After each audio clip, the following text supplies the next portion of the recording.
नमस्कार, मैं हूं आशीष तिवारी और आप देख रहे हैं टीवी न्यूज़ वायरस। आपको क्या लगता है जो आज पस मंजर है, जो आज हालात है देश में, दुनिया में, मुसलमानों के, सबसे बड़ा मसला क्या है?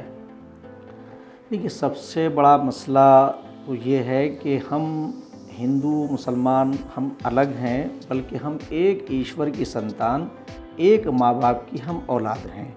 हमारे दूध और खून के सगे रिश्ते हैं। हम दुनिया का, मैं ये कहता हूँ, दुनिया का पहला ग्रंथ वेद है और अंतिम ज्ञान कुरान है, और दोनों का मूल एक है। एको ब्रह्म द्वितीय नास्ति वादहु ला शरीक, वन गॉड विदाउट सेकेंड। अव्वल अल्लाह नूर उपाय कुदरत के सब बंदे, एक ही नूर से सब जग उपजे, कौन भले कौन बंदे।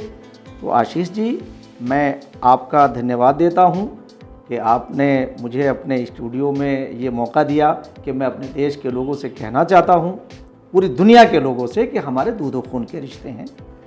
मरने वाले का मारने वाले से रिश्ता है। हमें इस खून खराबे को रोकना है, और ये हमारा भारत ही इसमें सक्षम है। और भारतीय सभ्यता, भारतीय संस्कृति, भारतीय तहजीब अनेकता में एकता की है। और वसुधैव कुटुम्बकम अल खल्कु अयालुल्लाह, हम तमाम संसार को अपना परिवार समझते हैं। हम तो एक मुफ्ती साहब, तो फिर इसी देश में जहाँ पे हम सांप्रदायिक सौहार्द, कम्युनल हार्मनी, वसुधैव कुटुम्बकम की बात करते हैं, कौन गुनहगार है ऐसे माहौल पैदा करने के, जब मॉब लिंचिंग होती है, लव जिहाद होता है, तमाम तरह के ऐसे मसले आते हैं जहाँ हिंदू मुसलमान एक दूसरे के सामने आके खड़े हो जाते हैं। क्या सिर्फ जो हमारे कुछ चंद लोग हैं दोनों धर्मों में वो गुनहगार हैं, या जो सियासत करने वाले नेता हैं, आप उन पर क्यों नहीं सवाल खड़े करते? हाँ, बहुत अच्छी बात। देखिए, मैं आपको बताऊं कि धर्म जोड़ता है, तोड़ता नहीं। धर्म बिगड़ों को सुधारता है। बल्कि मैं तो एक बात कहता हूं कि धर्म एक हॉस्पिटल है और धर्माचार्य उसके डॉक्टर्स हैं। जब आदमी बीमार होता है तो हॉस्पिटल में जाता है और अच्छे डॉक्टर से इलाज कराता है। ऐसे ही धर्म में अगर हम कहीं विचलित हो जाते हैं, हमें कोई परेशानी होती है, तो हम आध्यात्मिकता की तरफ आते हैं, अपने धर्म गुरुओं की तरफ आते हैं। तो उन धर्म गुरुओं का ये पहला कर्तव्य है कि वो मानवता को सामने रख के धर्म की धारणा को बताएं। आज लव जिहाद हो, मॉब लिंचिंग हो, ये हमारे समाज का हिस्सा नहीं होना चाहिए। भ्रष्टाचार के ही मुद्दे पर आम आदमी पार्टी खड़ी हो गई, केजरीवाल सत्ता में आ गए, उत्तराखंड में चुनाव अब करीब है, लड़ने जा रहे हैं। आपकी जो लड़ाई है, केजरीवाल को तो आपने आईना दिखा के उनसे अलग हो गए। भाजपा में क्या लगता है, ऑल इज वेल है, भ्रष्टाचार नहीं है, क्योंकि आप मोदी जी को अपना आदर्श मानते हैं? नहीं, देखिए, मैं आपको बता दूं कि भाजपा में जो मेरा अनुभव है कि करप्शन नीचे है, देश ऊपर है।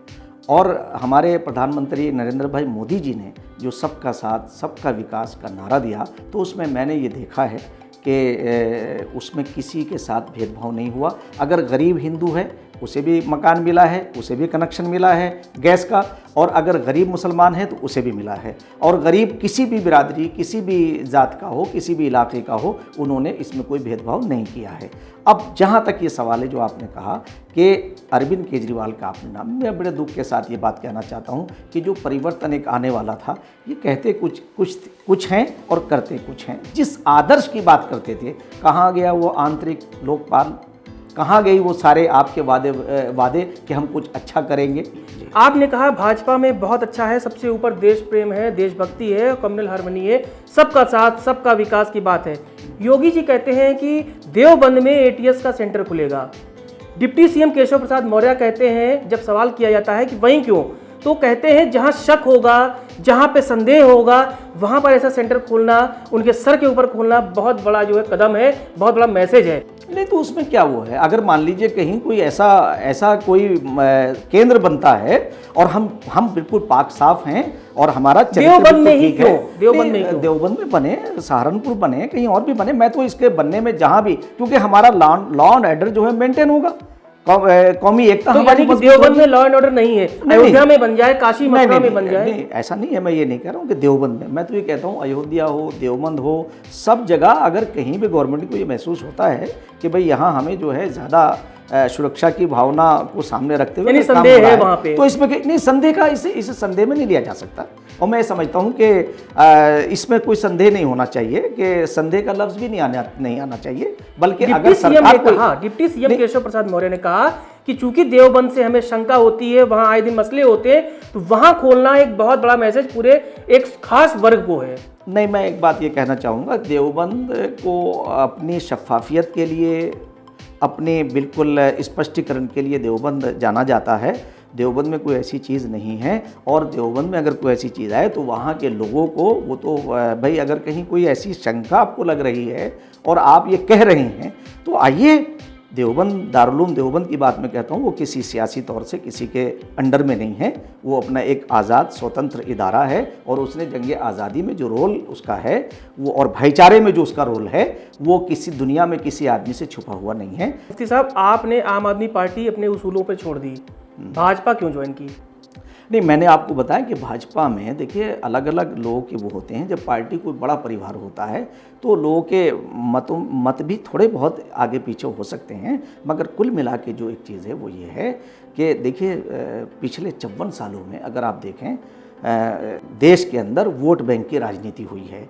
एक समुदाय को दूसरे से डराया। हम ये कहना चाहते हैं कि भाजपा सबका साथ और सबका विकास और सबके विश्वास की तरफ बढ़ रही है, तो हमें विश्वास करना चाहिए, और हमें उन सारी चीज़ों को बारीकी से देखना चाहिए। और सरकार की भी ये जिम्मेदारी है, पार्टी की भी ये जिम्मेदारी है कि वो आज विश्व के जो हालात हैं उस पर नज़र रख के अपने आप को एक जो और व्यापकता हो सकती है, जो और पारदर्शिता हो सकती है, उस पारदर्शिता की तरफ सरकार चल रही है। मैं ये देख रहा हूं। लीडरशिप की बात करें, एक बहुत बड़ा मसला है कि मुसलमानों को किसी भी पार्टी ने लीडरशिप में तैयार नहीं किया।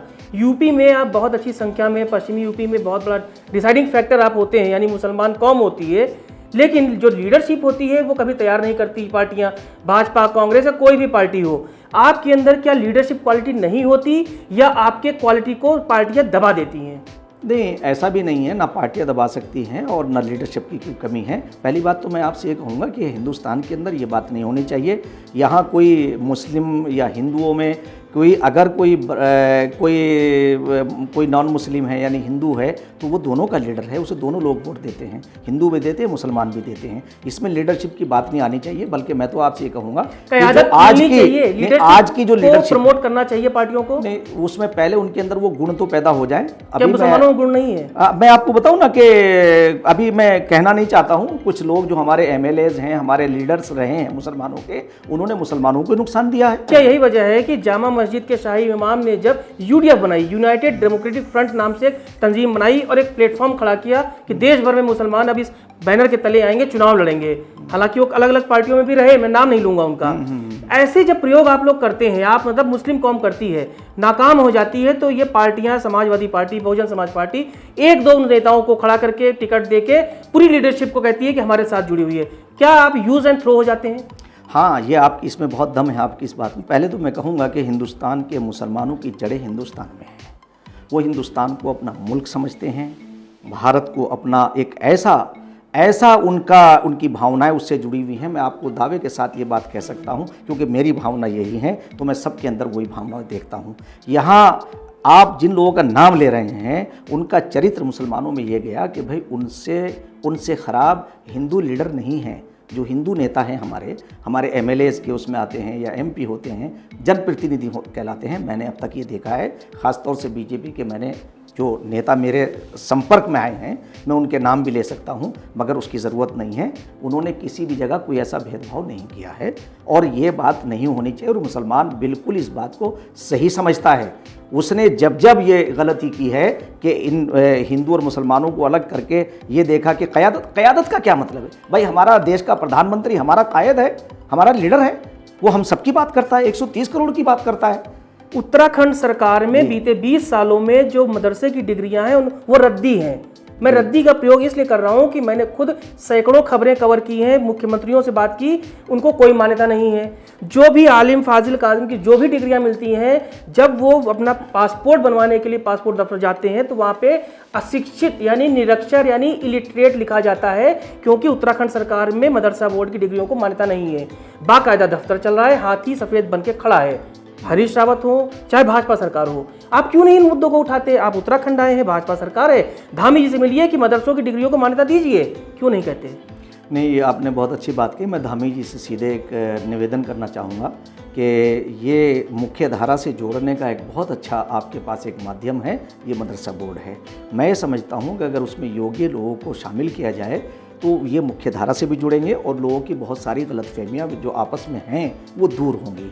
और ये लोग जैसे यूपी के मुख्यमंत्री हमारे योगी जी ने वहाँ सीधे आलिम फाजिल की जो डिग्रियां होती हैं उन्हें सीधा ग्रेजुएशन का जो है पोस्ट ग्रेजुएट का दर्जा दिया है और मान्यता दी है। मैं आदरणीय अपने धामी जी हमारे क्योंकि बहुत बड़े प्रिय हैं और बहुत अच्छा उनका नेतृत्व है। अभी तो क्योंकि वो एज ए मुख्यमंत्री के बहुत बिजी हैं और हम उनके लिए हमारी शुभकामनाएं। मैं उनसे ये बात निवेदन आपके माध्यम से करना चाहता हूँ कि आप मदरसा बोर्ड के लिए आप इससे बहुत बड़ा काम होगा कि जो लोग वोट बैंक समझ के मुसलमानों का इस्तेमाल करते हैं, आपके माध्यम से अगर ये लोग आएंगे तो मैं बड़े यकीन के साथ ये बात कह सकता हूँ कि जितना आपको हिंदू वोट करता है मुसलमान भी आपको वैसे ही वोट करेगा। और यहाँ तो मुसलमान बहुत जुड़े हुए हैं। तो उत्तराखंड में मिशन क्या है आपका? नहीं, मिशन मेरा नहीं है, बल्कि हमारा मिशन तो इंसानियत का मिशन है जी। या पूरे देश के अंदर में ये भावना रखता हूँ मैं कि हर चेहरे पर मुस्कान हो और हर घर खुशहाल हो, हमारी दूरियां ही खत्म हो जाएंगी। बरसात में जिनके घर टपक रहे हैं वो रात भर सो नहीं पाते, तो हमारा घर मजबूत होना चाहिए, हमारी छत मजबूत होनी चाहिए। और वो छत कैसे मजबूत होगी? तभी तो हम इत्मीनान से रहेंगे। ना हमें काबुल से कोई परेशानी होगी, ना हमें पाकिस्तान से डरने की जरूरत है, ना हमें चीन से डरने की जरूरत है। अगर देशवासी अपने आप को भारतीय बना लें तो हमारी तरफ किसी की आंख नहीं उठ सकती। हमसे बात करने के लिए बहुत बहुत शुक्रिया। बहुत अच्छे विचार हैं आपके। कोशिश करेंगे कि ये मिशन जो है कासमी साहब का ये सफल हो, क्योंकि कम्युनल हार्मनी इस वक्त देश और दुनिया में बहुत ज़रूरी है। क्योंकि सबका साथ सबका विकास की बातें सरकार भले कह ले, लेकिन इस नारे को जो हकीकत का रूप देती है वो जनता देती है। जनता इसलिए देती है क्योंकि आज युवा देश है और युवाओं के मन में अगर ये विचार चला गया कि हिंदू मुस्लिम या कोई भी जाति हो मिलकर आगे बढ़ेगी तो देश आगे बढ़ेगा, देश आगे बढ़ेगा तो तरक्की और खुशहाली आपके घर में आएगी। इसी भरोसे के साथ नमस्कार।